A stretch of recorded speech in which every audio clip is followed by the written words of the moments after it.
Well, here's a video on shaking the powers of heaven and what it means, because the Bible says that the powers of heaven will be shaken, and it's very easy to assume that it's talking about the powers of God or in that nature, but it's actually referring to a physical shaking of the heavens and the earth, and it's in the Old Testament and the New Testament both.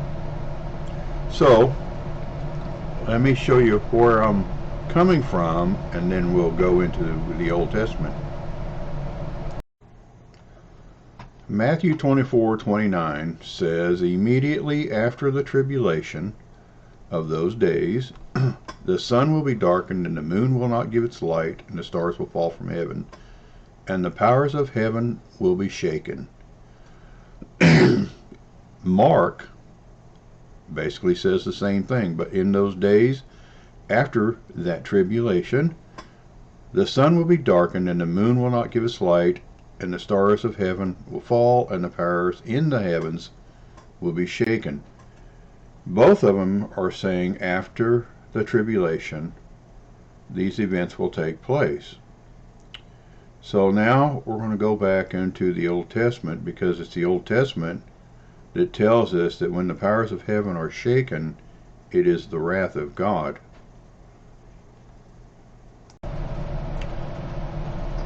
God gave his prophecies of wrath to Isaiah, and in 13:9 we start off, "Behold, the day of the Lord comes." Sad part right there. "Cruel, with both wrath and fierce anger."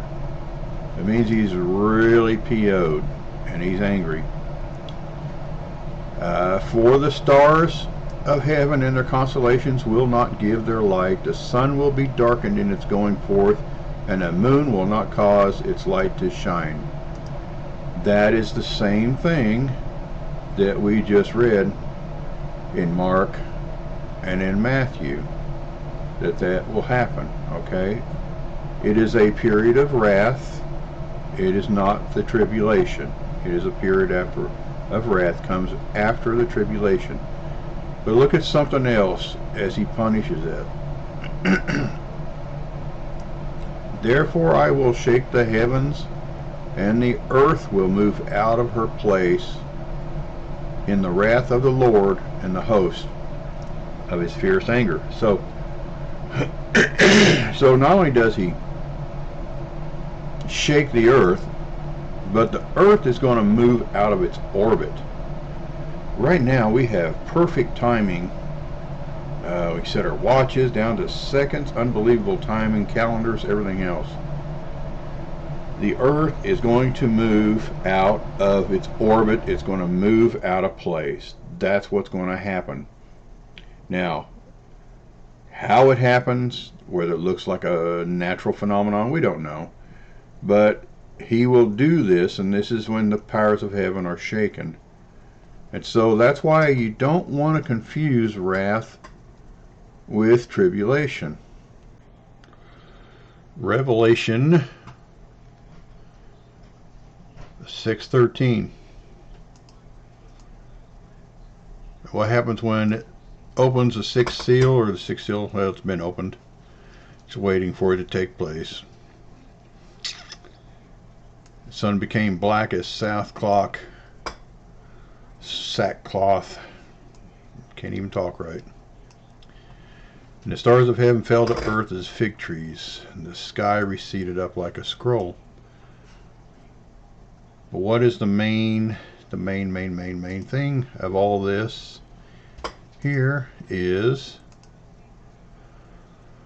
"Hide us from the face of him who sits on the throne and from the wrath of the Lamb." Him who sits on the throne is God Almighty, and the wrath of the Lamb, for his great day of wrath has come, who is able to stand.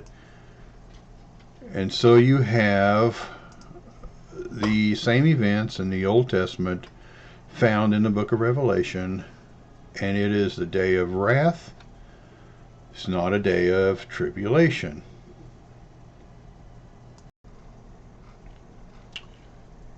It's immediately after the tribulation. This means the tribulation is over. When this stuff takes place, when the wrath begins, the tribulation is over. After the tribulation. And what did God say? With both wrath and fierce anger. So the tribulation is over. The believers are gone. And the wrath comes to those who are left on earth, which is going to be 1/2 of the world population. Jesus said when he returns, I will take one and I will leave another. And so that's the amount of people that should be here during that time. Let's go back up to Matthew 24:15, which is prior to 24:29. Jesus said, therefore when you see the abomination of desolation spoken by Daniel the prophet standing in the holy place, whoever reads, let him understand. Very few people understand. Very few. And he goes on and talks about fleeing and being on the housetop. Who is in the field, let him not go back, and woe to the pregnant women, all this, okay? And this is where he says right here, and pray that your flight may not be in winter or on the Sabbath, because the first flight is going to happen not too long after this. But what does he say? For then there will be great tribulation, such as not been since the beginning of the world until this time, nor ever shall be. Understand, the world is not creation. The world is the population, the tribes, the nations, the kingdoms, and all that. So when he says there will be great tribulation in the world, he's talking about the tribulation of people. And unless those days were shortened, no flesh would be saved. But for the elect's sake, those days will be shortened. Which is what? How long is the time frame of the abomination of desolation? The one thing that we don't know exactly is how long that time frame is. What we do know is that it is the second half. It starts off as a 3.5-year time frame, the second half of the 70th week that Daniel talks about. And was given a mouth speaking great things and blasphemies, and was given authority to continue 42 months. That 42 months is the second week. And so what he does is, it's really simple. It was granted to him to make war against the saints and to overcome them. That means kill them.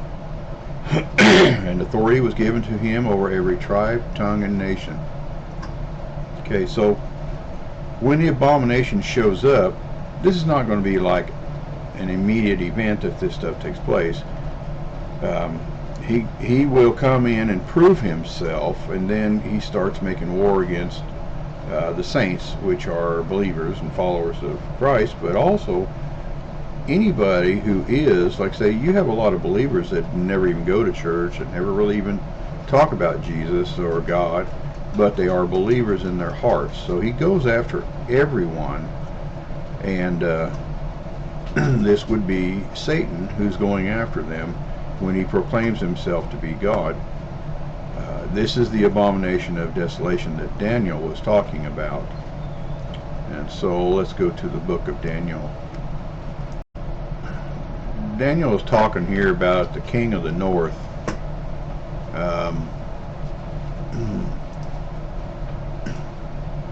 And the king shall do according to his own will. He shall exalt and magnify himself above every god. He shall speak blasphemy against God of gods, and he shall prosper.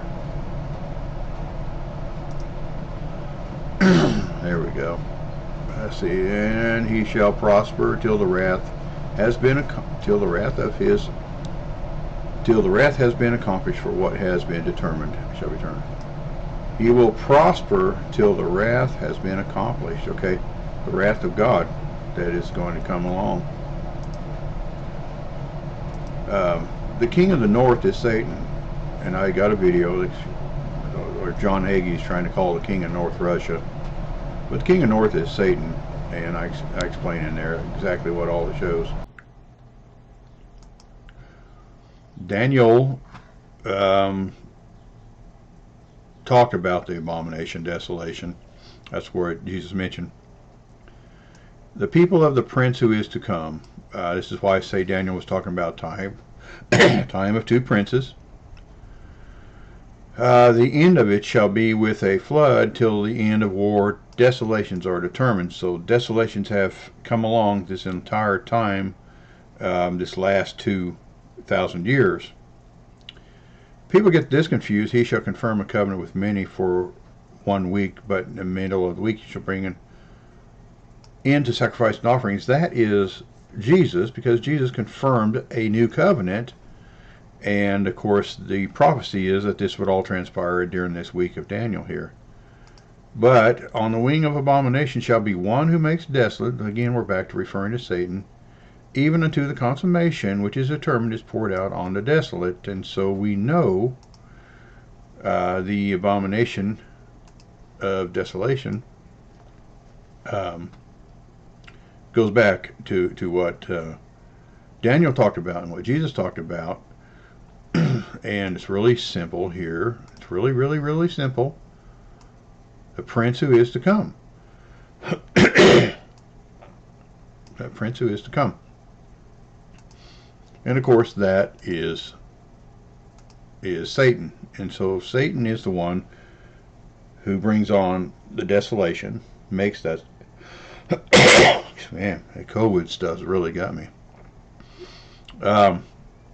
Desolation being the absence of God, is being the presence of another spirit that's not supposed to be there. And that's what the abomination of desolation is.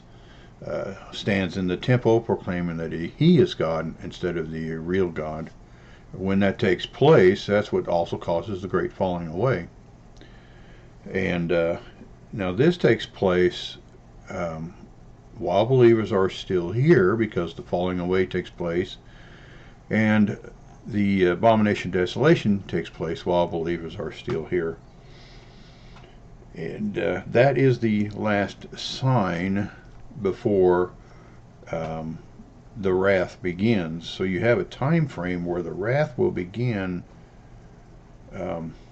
pretty quick. It says immediately after the tribulation, boom, the stars and all this. So that's a period of wrath that transpires the beginning of all the segments of wrath. And then of course in the book of Revelation you see other events that are accumulated during those periods of wrath. There are two segments in Revelation of wrath. One is before Jesus returns, one is after he returns. The one before he returns is the one that people are saying, well, that's the tribulation, and then they associate wrath after Jesus returns. Well, no. The abomination of desolation takes place, but that is not a period of wrath. That happens during tribulation. And when that 42-month time period is over, the wrath begins. And so the tribulation period is not the wrath.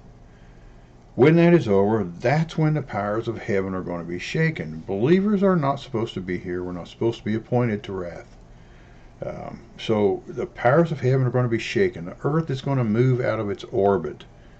The sun's going to have issues, the moon, the stars, all these things we look up in the sky and see. It's like God's going to reach up, he's going to flip a switch, and all this stuff's going to be turned off. Now, can you imagine all the darkness that's going to be around without any of these lights reflecting?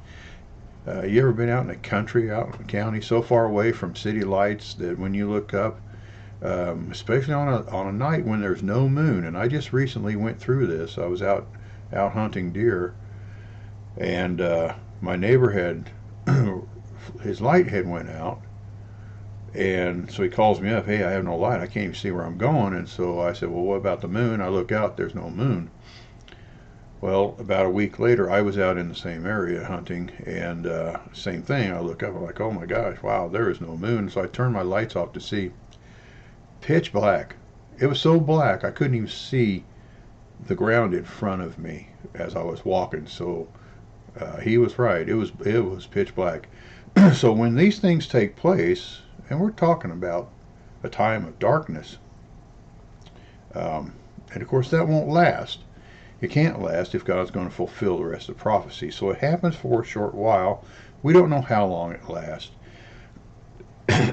Jesus said this generation, all these things will take place. Well, generation's 40 years. And that's why I say that after this period of wrath, this first segment of wrath here starts, then the rebuilding will come in when the earth comes back into orbit. God flips the lights back on, things happen. Um, so everything kind of falls back to normal. Well, it has to fall back to normal in order for Jesus to come back and set up his kingdom and stuff. But this is what's meant by the shaking of the power of heavens. It's just an event that's going to take place. It's going to catch a lot of people off guard, but you got to understand, when you see the abomination of desolation, that's the last warning, okay? So when you see the abomination of desolation standing in the holy place, know that this time is very, very short. Where it stands says in the temple, but also says in the holy place, and Mount Sinai is the only holy place there is. Just food for thought. I think I've covered issues on that, the shaking of the heavens and earth, and of course it incorporates the abomination of desolation. All right, thank you much for watching.